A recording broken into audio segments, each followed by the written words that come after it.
নাম আলী, উপাধি আসাদুল্লাহ, হায়দার ও মুর্তজা। পিতার নাম আবু তালেব, মাতার নাম ফাতেমা বিনতে আসাদ। পিতা মাতা উভয়ে কুরাইশ বংশের হাশিমি শাখার সন্তান। সম্পর্কে তিনি মহানবী সাল্লাল্লাহু আলাইহি ওয়াসাল্লামের আপন চাচাতো ভাই। রাসূলুল্লাহ সাল্লাল্লাহু আলাইহি ওয়াসাল্লাম নবুয়াত প্রাপ্তের 10 বছর আগেই তার জন্ম। পিতা আবু তালিব ছিলেন ঝাপসা মানুষ। দাদা আবু মুত্তালিবের মৃত্যুর পর চাচা আবু তালিবের ঘরে লালিত পালিত হয়েছিলেন মহানবী সাল্লাল্লাহু আলাইহি ওয়াসাল্লাম। পরে তিনি যখন স্বাবলম্বী হয়ে উঠলেন, তখন তিনি চাচার ভার কিছুটা লাঘব করার জন্য তার চাচাতো ভাই আলীকে নিজের দায়িত্বে নিয়ে নিলেন। এভাবে নবী পরিবারের একজন সদস্য হয়ে উঠলেন হযরত আলী রাদিয়াল্লাহু তাআলা আনহু। বাল্যকাল থেকে হযরত মুহাম্মদ সাল্লাল্লাহু আলাইহি ওয়াসাল্লাম ও খাদিজা রাদিয়াল্লাহু তাআলা আনহা তাকে স্নেহ, ভালোবাসা ও মমতা দিয়ে বড় করে তোলেন। রাসূল সাল্লাল্লাহু আলাইহি ওয়াসাল্লাম যখন নবুয়াত লাভ করেন, তখন আলী রাদিয়াল্লাহু তাআলা আনহুর বয়স 9 থেকে 11 বছরের মধ্যে। একদিন তিনি ঘরের মধ্যে দেখলেন রাসূল সাল্লাল্লাহু আলাইহি ওয়াসাল্লাম ও উম্মুল মুমিনিন খাদিজা রাদিয়াল্লাহু তাআলা আনহা সিজদায় অবনত। অবাক হয়ে তিনি জিজ্ঞাসা করলেন, এটা কি? রাসূল সাল্লাল্লাহু আলাইহি ওয়াসাল্লাম জবাব দিলেন, এক আল্লাহর ইবাদত করছি, তোমাকেও এর দাওয়াত দিচ্ছি। হযরত আলী রাদিয়াল্লাহু তাআলা আনহু অবলীলায় সেই দাওয়াত গ্রহণ করে নিলেন। কুফর, শিরক ও জাহিলিয়াতের কোনো অপকর্ম তাকে কখনো স্পর্শ করতে পারেনি। রাসূলুল্লাহের নবুয়াতের পর সর্বপ্রথম খাদিজা রাদিয়াল্লাহু তাআলা আনহা ইসলাম গ্রহণ করেন। এ ব্যাপারে কোনো মতো পার্থক্য নেই। কিন্তু আবু বকর, আলী ও জায়েদ বিন হারেসের মধ্যে কে কার আগে ইসলাম গ্রহণ করেছিলেন, সে ব্যাপারে মন্তব্য রয়েছে। ইবনে আব্বাস ও সালমান ফার্সির বর্ণনা মতে, উম্মুল মুমিনিন হযরত খাদিজা রাদিয়াল্লাহু তাআলা আনহার মৃত্যুর পর আলী সবার আগে ইসলাম গ্রহণ করেছিলেন। নবুয়াতের 3য় বছরের ঘটনা। রাসূল সাল্লাল্লাহু আলাইহি ওয়াসাল্লাম তখনও প্রকাশ্যে ইসলামের প্রচার কাজ শুরু করেননি। তিনি তার প্রিয় ভাই আলীকে বললেন, আত্মীয় স্বজনকে আমার ঘরে দাওয়াত করো। আব্দুল মুত্তালিবের সকল বংশধরদের নবীজির ঘরে দাওয়াত দেওয়া হল। অতঃপর সবাই উপস্থিত হলে রাসূলুল্লাহ সাল্লাল্লাহু আলাইহি ওয়াসাল্লাম তাদের আপ্যায়ন করলেন। অতঃপর তিনি তাদের উদ্দেশ্যে ইসলামের মর্মবাণী তুলে ধরেন। অবশেষে বললেন, আমি এমন এক জিনিস নিয়ে এসেছি যা দিন ও দুনিয়া উভয়ের জন্য কল্যাণকর। আপনাদের মধ্যে কে আছেন যে আমার সঙ্গী হবেন, আমাকে সাহায্য করবেন? সকলেই নীরব রয়ে গেল। কিশোর আলী উঠে দাঁড়ালেন। তিনি বললেন, আমি আপনাকে সাহায্য করব। রাসূলুল্লাহ বললেন, তুমি তো আমার ভাই, তুমি অবশ্যই আমার সাহায্য করবে। রাসূলের আহ্বানে এত বয়স্ক মানুষের মধ্যে একমাত্র ব্যক্তি হিসেবে এক কিশোর বালকের এই বক্তব্য সবার মধ্যে হাসির খোরাক যোগায়। সবাই রাসূল সাল্লাল্লাহু আলাইহি ওয়াসাল্লাম ও হযরত আলী রাদিয়াল্লাহু তাআলা আনহুকে নিয়ে হাসি তামাশা করে উঠে গেল। তারা জানতেন না ভবিষ্যতে এই দুই ব্যক্তি হতে যাচ্ছেন আব্দুল মুত্তালিবের খানদানের শ্রেষ্ঠ পুরুষ। আলী রাদিয়াল্লাহু তাআলা আনহুর পিতা আবু তালিব ছিলেন মক্কায় রাসূল সাল্লাল্লাহু আলাইহি ওয়াসাল্লামের সবচেয়ে বড় হিতাকাঙ্ক্ষী। তিনি পূর্বপুরুষদের ধর্ম বিশ্বাসকেই আঁকড়ে ধরে রেখেছিলেন, কিন্তু ভাতিজা মুহাম্মদ সাল্লাল্লাহু আলাইহি ওয়াসাল্লামকে তার নতুন ধর্ম প্রচারে কখনো বাধা দেননি। এমনকি অন্য কেউ বাধা দিলে সেটাও তিনি প্রতিহত করতেন। কুরাইশ নেতারা নবীজির উপর যত ষড়যন্ত্র করেছে, তার উপর নির্যাতন করার যত কল্পনা এঁটেছে, আবু তালিব বেঁচে থাকতে সেগুলো তারা খুব বেশি কার্যকর করতে পারেনি। কেননা কুরাইশদের উপর আবু তালিবের শক্তির প্রভাব ছিল। কাবাঘর ও জমজম কূপের রক্ষণাবেক্ষণের দায়িত্ব ছিল আব্দুল মুত্তালিবের খানদানের উপর, আর এই খানদানের প্রধান হিসেবে এবং বনু হাশেম গোত্রের গোত্রপতি হিসেবে আবু তালিব ছিলেন মক্কার সবচেয়ে প্রভাবশালীদের একজন। আবু তালিব জীবনের শুরু থেকে একেবারে শেষ দিনটি পর্যন্ত নবীজির অভিভাবক হিসেবে তার মাথার উপর ছায়া হয়েছিলেন। নবীজিকে আশ্রয় দেওয়ার পর নবুয়াতের 7ম বছরে নবীজির পরিবার সহ সম্পূর্ণ বনু হাশেম গোত্রকে বয়কটের ঘোষণা দেয় মক্কার অপরাপর কুরাইশ গোত্রের নেতৃবৃন্দ। প্রায় 3 বছর মক্কা নগরীর বাইরে এক রুক্ষ উপত্যকায় নির্বাসিত জীবনযাপন করে তারা, যদিও হাশেমিদের অধিকাংশ লোকই ইসলাম গ্রহণ করেনি, তথাপি তারা নিজেদের নেতা আবু তালিবের অনুগত ছিল। একমাত্র আবু লাহাব ছিল ব্যতিক্রম। সে নবীজির তীব্র বিরোধিতা করে এবং মক্কায় থেকে যায়। পরবর্তী আবু তালিবের নাম অনুসারে এই উপত্যকাকে শিয়াবে আবু তালিব নামকরণ করা হয়। হযরত আলী রাদিয়াল্লাহু তাআলা আনহু এই সময় নবী পরিবারের সাথে শিয়াবে অবস্থান করেন। প্রায় ৩ বছর পর কুরাইশরা বয়কটের আদেশ তুলে নিলে শিয়াবে আবু তালিব থেকে তারা মক্কায় ফিরে আসেন। এর কয়েক বছর পর মারা যান নবীজির প্রিয় অভিভাবক। মৃত্যুর পূর্বে তিনি আলী সহ তিনি তার সকল পুত্রকে নসিহত করে যান তারা যেন সর্ব অবস্থায় নবী করিম সাল্লাল্লাহু আলাইহি ওয়াসাল্লামের পাশে থাকে এবং জীবন দিয়ে হলেও যেন তাকে রক্ষা করে। আবু তালিবের মৃত্যুর পর বনু মুত্তালিবে খানদানের বয়োজ্যেষ্ঠ ব্যক্তি হিসেবে আবু লাহাব খানদানের প্রধান হিসেবে দায়িত্ব পায়। তিনি ছিলেন নবী করিম সাল্লাল্লাহু আলাইহি ওয়াসাল্লামের সম্পূর্ণ বিপরীত মানসিকতার লোক। সে নবী মুহাম্মদের উপর থেকে তার গোত্রের সকল নিরাপত্তা তুলে নেয়। এর ফলস্বরূপ নবীজির উপর নির্যাতন বেড়ে যায়।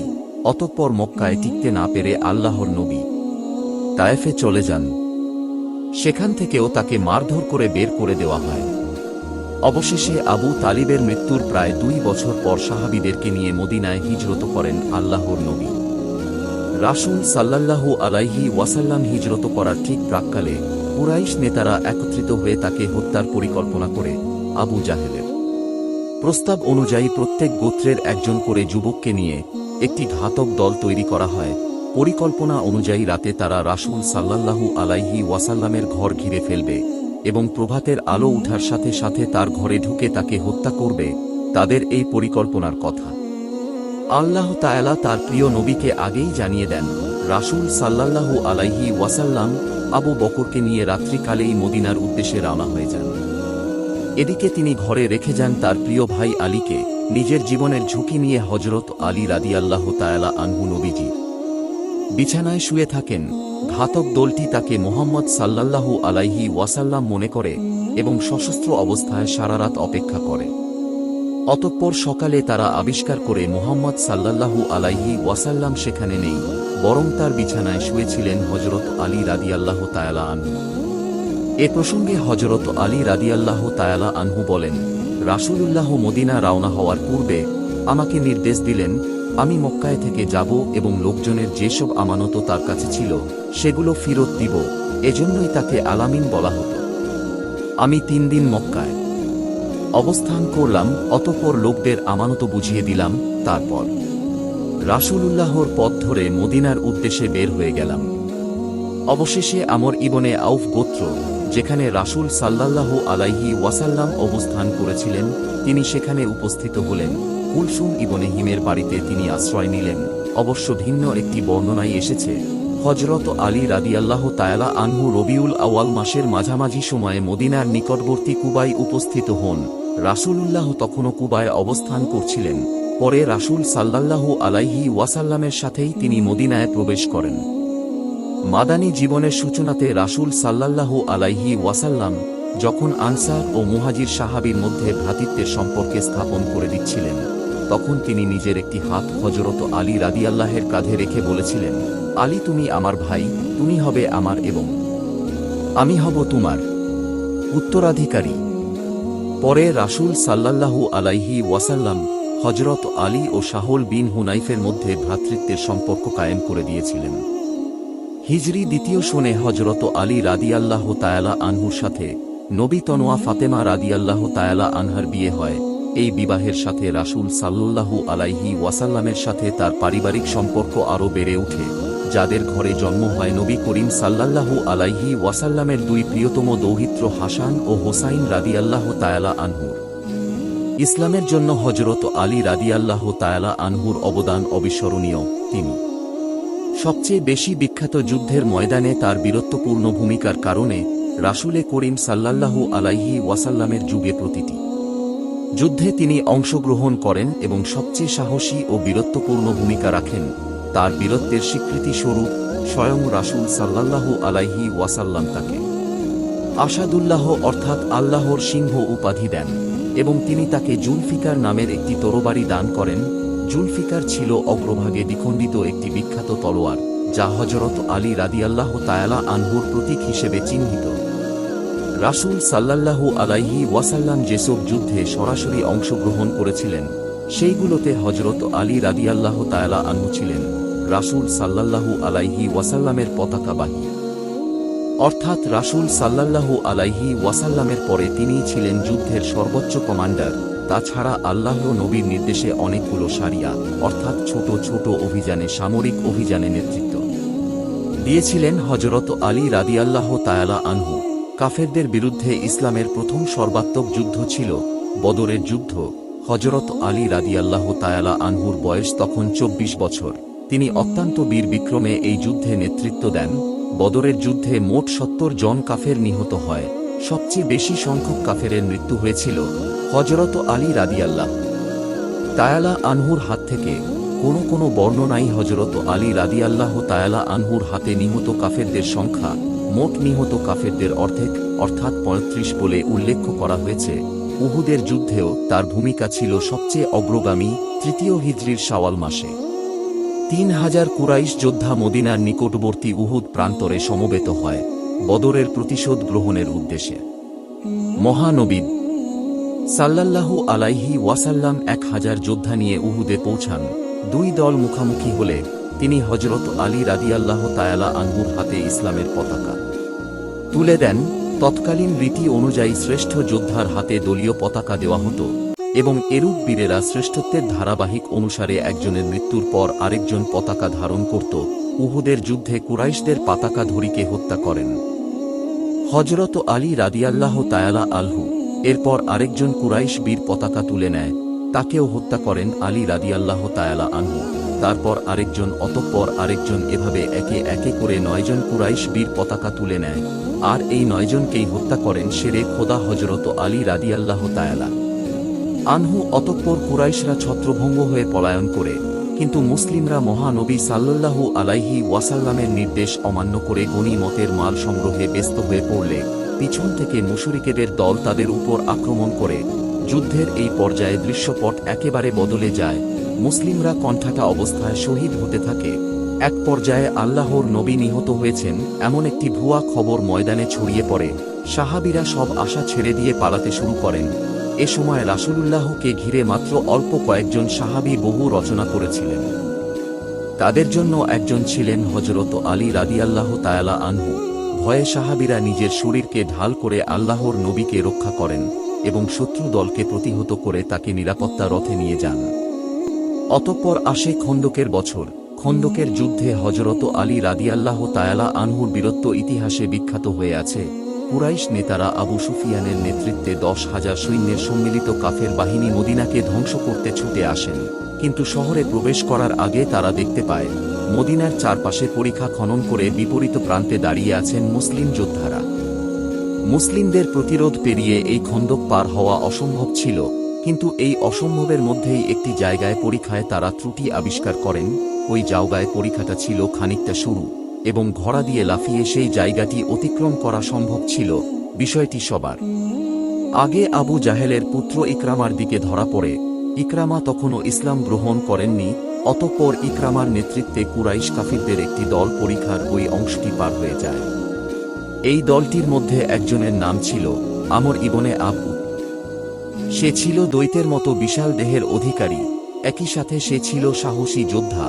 জাহেলি যুগে কোনো দহিত যুদ্ধে সে পরাজিত হয়নি। কুরাইশরা বলতো আমর একাই 500 অস্ত্রারোহীর সমান। তার সম্পর্কে আরও বলা হতো সে জীবন্ত ঘোড়াকে দুহাতে ধরে মাটি আছড়ে ফেলে দিতে পারত। একটি বাছুরকে সে বামহাতে তুলে ঢাল হিসেবে যুদ্ধে ব্যবহার করতে পারত। এরকম আরও বহু গল্প তার ব্যাপারে প্রচলিত আছে। পরীক্ষা পার হয়ে আমর লোকটি গর্জন করতে থাকে, দ্বৈত যুদ্ধের আহ্বান জানিয়ে বলে, তোমাদের মধ্যে কে আছো আমার সাথে লড়াই করবে? তার এই আহ্বানে মুসলিম বাহিনীর পক্ষ থেকে কোনো সাড়া মেলে না, কেননা আমরকে মোকাবেলা করা 4টি খানি কথা ছিল না। লোকটি তখন অবজ্ঞার সাথে বলে, আজকে তাহলে তোমাদের ইসলামের কি হবে, আর তোমাদের রসুলেরই বা কি হবে? এমন বিদ্রূপ বাক্য শুনে হযরত আলী রাদিয়াল্লাহু তাআলা আনহু ক্ষিপ্ত হয়ে ওঠেন। তিনি রাসূল সাল্লাল্লাহু আলাইহি ওয়াসাল্লামের কাছে গিয়ে আমরকে মোকাবেলা করার অনুমতি চান, কিন্তু রাসূল সাল্লাল্লাহু আলাইহি ওয়াসাল্লাম বলেন, থেমে যাও আলী, এ হচ্ছে আমর। লোকটি পুনারি রাসূল সাল্লাল্লাহু আলাইহি ওয়াসাল্লামকে নিয়ে ব্যঙ্গ করলে আলী রাদিয়াল্লাহু তাআলা আনহু আবারও অনুমতি প্রার্থনা করেন, কিন্তু এবারও রাসূল সাল্লাল্লাহু আলাইহি ওয়াসাল্লাম তাকে বিরত রাখেন। এবার লোকটি তীক্ষ্ণ ভাষায় তিরস্কার করে বলে, কোথায় তোমাদের জান্নাত? তোমরা না বিশ্বাস করো যারা যুদ্ধে নিহত হয় তারা জান্নাতে যায়, তাহলে আজকে কেন তোমরা একজন লোককেও আমার সামনে পাঠাতে পারছো না?